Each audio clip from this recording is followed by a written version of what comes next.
ఈరోజు హైదరాబాద్ నగరంలో బీజేపీ కార్యాలయం పైన యువజన కాంగ్రెస్ కార్యకర్తలు కొద్దిమంది దాడి చేశారని, దానికి ప్రత్యామ్నాయంగా బీజేపీ పార్టీకి సంబంధించిన నాయకత్వం గాంధీ భవన్ పైన దాడి చేయడానికి దాడులు చేస్తున్నటువంటి ప్రక్రియ వాళ్ళందరూ ఖండిస్తున్నటువంటి వార్తలు నేను ఈరోజు ఖమ్మంలో మదిర నియోజకవర్గంలో ఎరుపాలెం మండలంలో కార్యక్రమంలో ఉన్నప్పుడు ఇప్పుడే నా దృష్టికి వచ్చింది. దురదృష్టం ఏంటంటే హైందవ సంస్కృతి, భారతీయ సంస్కృతి గురించి బాగా గొప్పలు మాట్లాడేటువంటి భారతీయ జనతా పార్టీకి సంబంధించిన నాయకుడు, మాజీ పార్లమెంట్ సభ్యుడు అనుకుంటాను, రమేష్ బిదూరి ఢిల్లీ ఎన్నికల్లో భారతీయ జనతా పార్టీ తరఫున పోటీ చేస్తూ తను గెలిస్తే ఆ ప్రాంతంలో ఉన్నటువంటి రోడ్లన్నింటినీ కూడా గౌరవ పార్లమెంటు సభ్యురాలు శ్రీమతి ప్రియాంక గాంధీ గారి పైన కామెంట్ చేస్తూ వారు మాట్లాడినటువంటి మాటలు, సరే నాకు ఆ మాటలు చెప్పడానికి ఇబ్బందిగా ఉంది. దాన్ని భారతీయ సంస్కృతి పైన, సాంప్రదాయాల పైన, భారతదేశంలో స్త్రీ పైన గౌరవం ఉన్నటువంటి ప్రతి ఒక్కళ్ళు కూడా ఖండించాల్సినటువంటి అవసరం ఉందని చాలా స్పష్టంగా చెప్తా ఉన్నాను.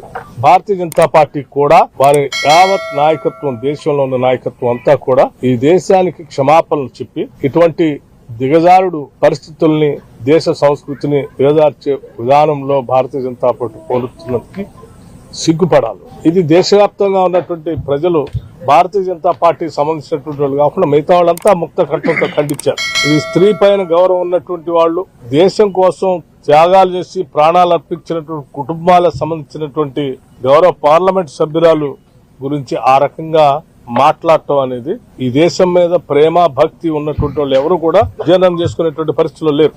సో అటువంటి పరిస్థితుల్లో క్షణికావేశాల్లో కొద్దిమంది యువజన కాంగ్రెస్ నాయకులు భారతీయ జనతా పార్టీ కార్యాలయం పైన దాడి చేశారనేటువంటి వార్త తెలుసుకున్న వెంటనే మా పార్టీ అధ్యక్షుడు మహేష్ కుమార్ గౌడ్ గారు కానీ నేను వారితో కూడా మాట్లాడిన వెంటనే నాకు తెలిసి ఇక్కడ రాదు. అట్లాగే రాష్ట్ర ముఖ్యమంత్రి వాళ్ళు రేవంత్ రెడ్డి గారితో కూడా నేను మాట్లాడిన వెంటనే ఇప్పుడే నాకు తెలియగానే వారు ఎవరికీ తెలియదు అసలు ఈ సంఘటనకు సంబంధించి. కొద్దిమంది తాత్కాలికమైనటువంటి ఆవేశంతో ప్రియాంక గాంధీ గారి పైన అన్న మాటలు, భారతీయ జనతా పార్టీ పైన దాడి చేసిన దాన్ని తెలుసుకొని వాళ్ళు కూడా వెంటనే ఖండించారు. పిసిసి ప్రెసిడెంట్ గా మహేష్ కుమార్ గౌడ్ కూడా ఖండిస్తూ ప్రకటన చేశారు. ఇవాళ నేను ముఖ్యమంత్రి గారితో కూడా మాట్లాడారు. వారు కూడా చాలా స్పష్టంగా చెప్తా ఉన్నారు, మంది గాంధేయ పార్టీ, కాంగ్రెస్ పార్టీ సంస్కృతి కాదు ఇది, రాజకీయ పార్టీల కార్యాలయం పైన దాడులు చేసేటువంటి సంస్కృతి కాదు మంది, అలాగని ఎవరి మీద కూడా దాడి చేసే సంస్కృతి కాదు మంది. అహింసా మార్గంలో, గాంధీయిజంలో అవతల వాళ్ళు చేసిన తప్పుల్ని బహిరంగంగా ఎత్తి చూపుతూ ప్రజల దృష్టికి తీసుకుని వచ్చి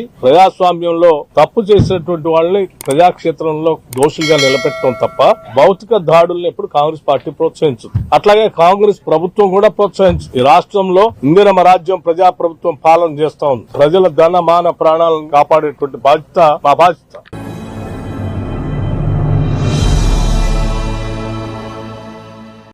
ఈరోజు భారతీయ జనతా పార్టీ రాష్ట్ర కార్యాలయం పైన కాంగ్రెస్ పార్టీకి చెందినటువంటి కార్యకర్తలు గూండాలతో కలిసి చేసినటువంటి దాడిని నేను తీవ్రంగా ఖండిస్తున్నాను.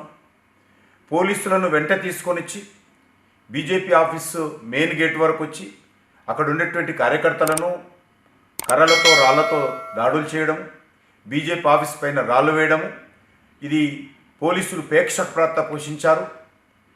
నేను ఈ సందర్భంగా హైదరాబాద్ పోలీస్ కమిషనర్ను అడుగుతా ఉన్నాను, మీ పోలీసులు ఈ రకంగా వివరించడం ఎంతవరకు సమంజసమని అడుగుతా ఉన్నాను.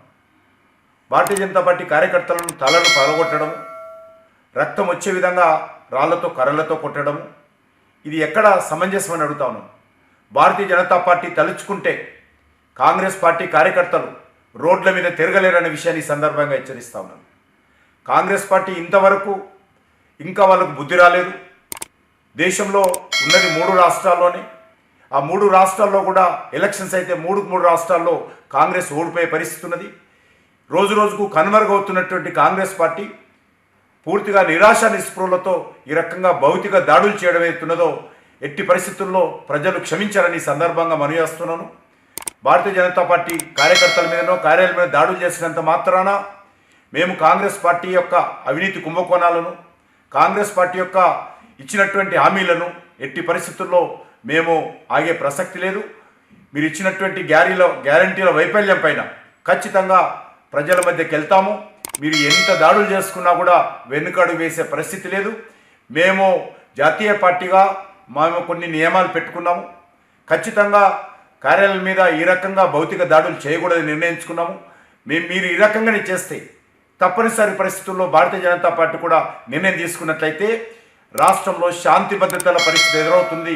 ఇది ముఖ్యమంత్రి గారు బహిరంగంగా ఈరోజు దీనిపైన సంజాయిషి ఇవ్వాల్సిందిగా నేను డిమాండ్ చేస్తా ఉన్నాను.